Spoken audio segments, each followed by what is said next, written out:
Hi everyone, my name is Matt. And I'm Jacqui. And this is the Matt and Jacqui show. We'll work on the timings. That way it's like always like cool. Okay. Wasn't that cool? Yeah, of course it was cool. Okay. Anyway, we're just a couple of people that you'll get to know as we go along here, and we thought it'd be kind of fun for our second episode to talk about some questions, or ask some questions. Because the first episode was like how we met, and then we started just talking about other stuff. So now it's all about questions. Jacqui. Yes, Matthew. You've picked three questions or made up three questions, so go ahead and ask away. Okay. Maybe just one at a time, and then we'll trade back and forth. What do you think? Okay. Cool. So Matt. Yes. What is one of the most out there things you have done? Out there things that I have done. So like it could be crazy thing, or it could be adventurous, or it could be a great challenge you faced, or just unusual, or it could be quirky. So just out there in whatever way you think. Okay, probably lots of things, but the first thing that pops in my mind is when I was 20 years old, I went to Walt Disney World and worked at this Walt Disney World program, so it was called, the college program. And so I was there for like school credit kind of, but basically I was just working there in Florida. So, but on my wall, I put up like different cool things I wanted to do. One of them was skydive, because they had this skydive thing there. So I went skydiving, and yeah, that was like one of the most adventurous things, because not many people have gone skydiving and they'd be like, oh, I want to. I haven't. Yeah. But what was interesting about it is, so you have to do a tandem dive, which means that there's someone else strapped on your back. Well, you're on their front. Anyway, it doesn't really matter. They're doing all the work, like, you know, pulling the thing and all that. And so I'm just like strapped like this, right? And the most vivid part, and I think I've told you this already, but the most vivid thing I remember is like when I left the airplane, I was like, oh, it's cool. It's like, you know, when you're on a swing and you swing and then all of a sudden you feel that like, ooh, tingly feeling. You know what I'm talking about? Like on a swing? These days when I'm on a swing, I kind of feel like queasy, but oh, sorry. Yeah, you know, when I like was a you're kid. like this, and like you feel like woo, you know, like whoa, you know. I thought it was gonna be like that feeling like the entire time, and I was like, this is gonna be so much fun. And it's like that way for like a second as soon as you leave the airplane, and then it's nothing. And I was like, oh, nothing. Not like you don't feel anything. You don't feel like you're falling. You just feel, because it kind of like your body, like I don't know what it does. But is that before or after the parachute is opened? Before the parachute's open. Then you're just kind of like flowing, and it's like windy, so it's like, you know, wind's going up. I have a video of this. So I guess I could do like a little piece of the video. Cut too. Anyway, so here's probably that video. If not, here's a picture of it probably, right? Anyway, so that happens, and then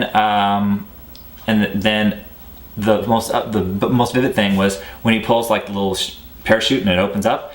It's like, you know, and it grabs like your legs, and like, cause you're like in this little strap thing, and it's, you know, yanks on your legs, and then like that force of like, bam!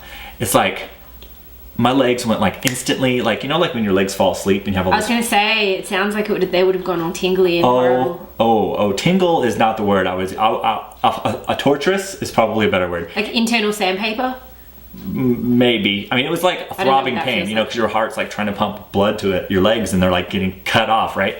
And I was like, my legs are hurting, you know, and I was like trying to yell to the guy, and he's like, just pull your legs up next to your chest. And so I did. I was like this, you know, and kind of pulling out. Maybe it hurts more because you're taller, like there's more of you. That's the most vivid thing I remember. So, what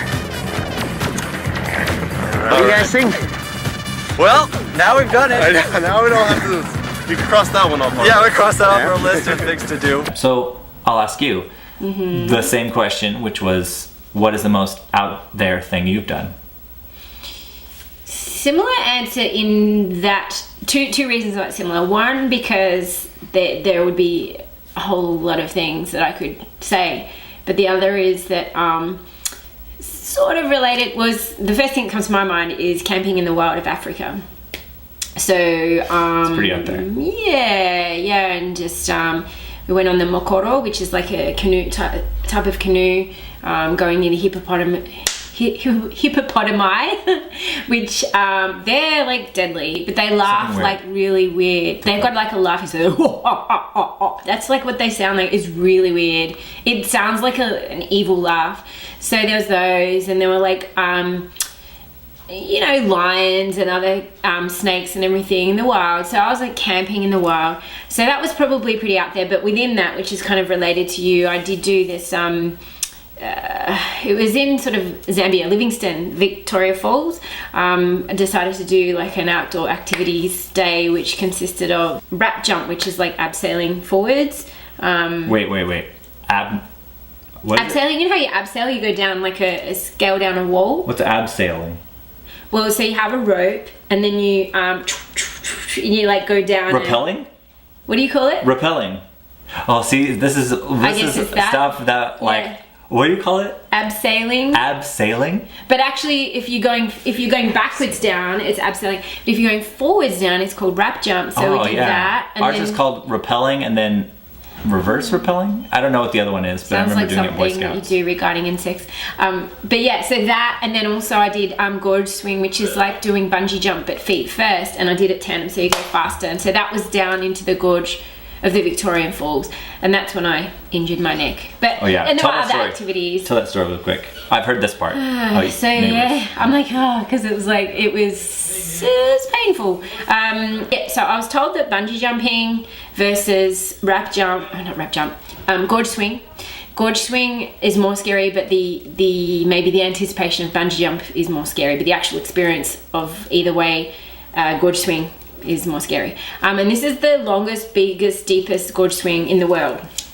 And so anyway, I'd never done bungee jumping before, and so they told me that if you go tandem, it's faster because there's more body weight. So of course I went tandem. But Wait, hold on. Everything falls at the same speed though. well, you imagine if you drop a feather or if you drop a rock, what's going to fall faster? Oh yeah. That's wind resistance. So is it just like help with the wind resistance? Because everything falls at the same velocity. If you do it in a vacuum, then they fall at the same speed. Did you know that? I wasn't in a vacuum. Anyway. Anyway, they probably just meant because there's less, it changes the If you got the velocity. weight of a feather and the weight of a rock, the rock is going to land first, right? Yeah, I understand. Yeah. I understand, but It's going to go faster and heavier. right, but it's the wind resistance that's keeping the feather afloat. If they're in a vacuum, Well, they'd fall. the same. regardless of the reason, the Anyways. rock's going to land first, isn't it? Fastest. Sure. Do you agree? Let's drop a rock and a feather and see which lands first. No, I know I'm right, but I know what you're saying, and You're I know right? I am right. Yeah, Okay. in a vacuum, I've seen it happen. What, you drop a rock and a feather and they land together? Yeah. You've never seen that? I don't know. No, I wasn't in a vacuum though. I was jumping off a cliff. I understand that, but I'm saying. Can I tell my story? Yeah, I think what they meant though, like I said, is because it's maybe more like I don't even know why they said that, because that doesn't make any sense. Does to me. Sure. Anyway, so to continue on with my story, so we went tandem. I went to step off the cliff, and I didn't want to go. So here's the cliff, and I'm trying to step off, but I'm trying to tell myself to do it, but I just didn't really want to do it. And so I was like squatting and then stepped off, and apparently I did like this bicycle thing with my legs in the air. I don't remember that. And then it not landed, but the cord or cable or whatever went boom. And Okay, it question. bounced. Sorry. Yes. Sorry. If your feet were tied to it. My feet weren't tight. So the difference between a bungee jump and a gorge swing. Bungee jump is Right, your feet would be tied. Gorge swing, you're like in a in like a sock. harness. Okay. A sock? Like. I wasn't in a sock or a vacuum. Anyway, so I had a harness. Okay. Do you want me to answer the question? Continue, sorry. So I'll stop anyway, this. yeah, I know. So anyway, I was in a harness, and as I was saying, stepped off, and then my feet were doing like a bicycle thing in the air, and then eventually somehow I just jumped off, and then as the cable got to the bottom of its, it was all taut, it sort of bounced and did the thing like a bungee would do as well. But as it went down, everyone that was watching said they heard this massive crack, and my head, so say that's my face facing that, my head went like that, snap back, and yeah. Hurts just thinking about it. Yeah. It still hurts occasionally, you said. Remember so often you're like, oh, my neck hurts, right? It's because of that? Yeah, it might have been because of that, or a car accident from when I was 18. But anyway, so yeah, so that was probably the most out there thing. Oh, I think we've answered one question. So that's about 10 minutes. We should stop there, right, Jack? Yeah, I think they've heard enough for now. All right, so next time you'll be able to hear more of our wonderful questions. Jacqui, check out my face. Look how goofy I look in this picture. Goofy? Look at my face. I look suspicious. Or like you should be suspicious. I of look me. like I'm staring somebody through their soul. Don't you think? Like a bad guy. I look like a bad guy. Do you think so? I think you look quite innocent. Innocent. With me, I mean, like, what am I doing to my Oh, you mom? definitely look bad. Do you think so? Yeah, if this was like a fighting film, it looks like you grab something and then start I'm winning. grabbing my arm. Well, I meant like grab a weapon and start fighting. I could have a weapon down below, no one would really know. That's true. Yeah. Hey, by the way, did you like my shirt? My shirt totally changed colors and stuff. It reminds me of those, you know, when the TV's like stuck on a channel that's not working. Yeah, it's because of the lines. I will have to not wear that shirt on screen again. Yeah, but wear it normally because I gave it to you. Of course, I think it looks great. Yeah. Anyway, we should end this episode. Yeah. Thanks everyone for watching, and go ahead and click subscribe. See, look, a subscribe button appeared. Pretty good, right, Jack? It's excellent. They should subscribe. It's great they've been liking, but subscribing is also a wonderful idea. Yeah. It. Look at our faces. Look how serious we are. Yeah. That means you really should subscribe. Bye, everybody. See you next time. Bye. Well, I think we should end it now. .com